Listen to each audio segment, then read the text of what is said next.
Most people simply do not know the story of Bitcoin Core. They do not know that blockchains can scale just fine, and that the Bitcoin network was intentionally redesigned to have high fees.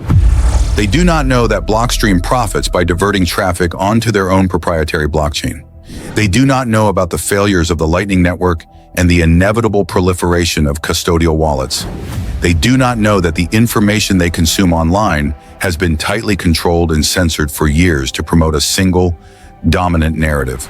But they are totally on board with the idea of sound digital money that is not controlled by a centralized authority.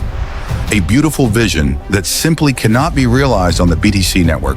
So in one sense, despite the widespread misinformation, the hardest sell is already done. Switching from one blockchain to another is easy compared to getting sold on the idea of cryptocurrencies in the first place. We are at the beginning of a monetary revolution.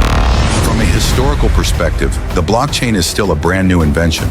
And like any powerful new technology, it can make the world a considerably better or worse place.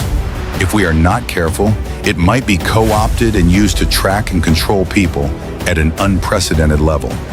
But if we unlock its potential for good, it will usher in a new era of sound money, personal freedom, and prosperity.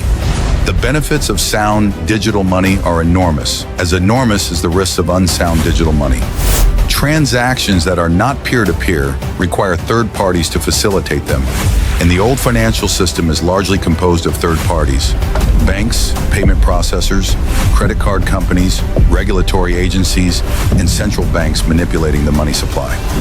Middlemen are everywhere, profiting in some way from every transaction they touch. Satoshi's version of Bitcoin, used for everyday commerce, with large blocks and universal access to the blockchain, routes around these intermediaries. We may never know the true motivation behind Bitcoin Core's decision to overhaul Satoshi's design. Maybe it happened in good faith. Maybe it happened because Core was infiltrated.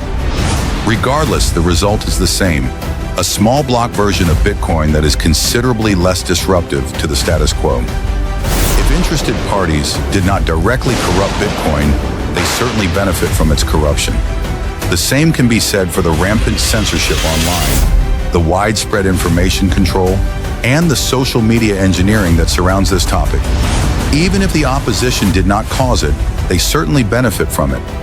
If any cryptocurrency is going to compete against existing financial systems, we need to coordinate with each other. The more coordination that exists on the same project, the stronger it will become over time. If everybody builds on a separate network, none of those networks will succeed. This is why I am focusing primarily on Bitcoin Cash right now, because I know the underlying technology can scale, and it has already been battle-tested in the real world. The vision for fast, cheap, reliable, inflation-proof digital cash is still alive, but it requires a network of people to bring it into existence. Software alone cannot improve the world. Humans are still required.